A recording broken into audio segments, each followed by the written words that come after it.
নমস্কার। হরে কৃষ্ণ। শ্রী জগন্নাথ লীলা মহিমা। আজকের লীলা গীত গোবিন্দ ও শিলা। খুব সুন্দর একটি কাহিনী, শুনবেন, অবশ্যই ভালো লাগবে। জগন্নাথ দেবের পরম ভক্ত জয়দেব গোস্বামী রচিত গীত গোবিন্দ জগন্নাথের অত্যন্ত প্রিয়। যদি কোনো ভক্ত জগন্নাথ দেবের শ্রী বিগ্রহের সম্মুখে গীত গোবিন্দ পরিবেশন করতেন, তাহলে জগন্নাথ নিজের আসন থেকে এসে মনের আনন্দে নৃত্য শুরু করতেন। একদিন এক দিনমজুরি মাটি খনন করতে গিয়ে এক বিষ্ণুশিলা প্রাপ্ত হন, কিন্তু সে জানতো না যে এটি ছিল বিষ্ণুশিলা। তাই সে বাজারে নিয়ে গিয়েছিল তা বিক্রি করার জন্য। অনেক সময় সে অপেক্ষা করার পর এক মুচির নজরে পড়ল সেই পাথর।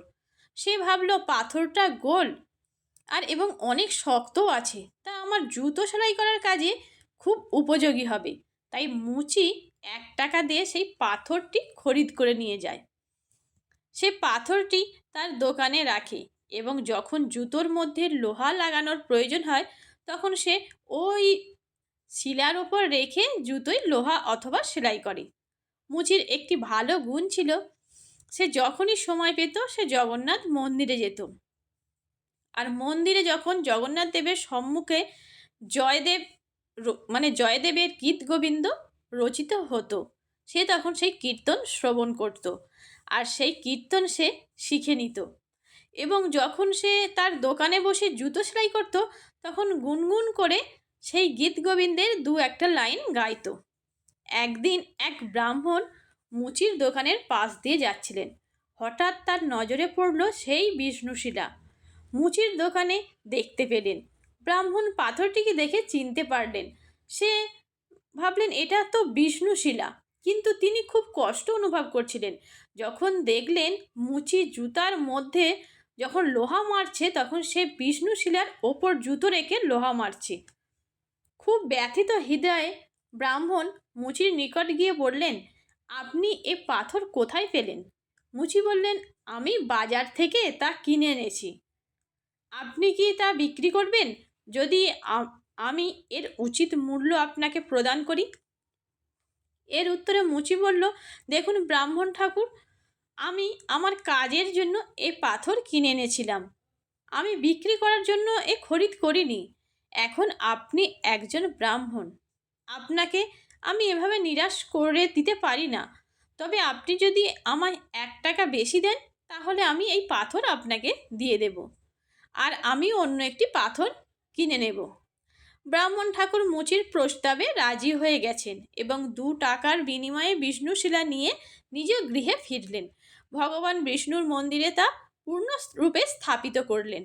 ব্রাহ্মণ পুজোয় রোজ বিগ্রহের পুজো অর্চনা করত, ভোগ নিবেদন করত, ভোগ আরতি গাইতেন, ভগবানের উচ্ছিষ্ট প্রসাদ গ্রহণ করতেন। এভাবে ভগবানের সেবায় যুক্ত থেকে এক প্রকার প্রসন্ন ভাব অনুভব করতেন।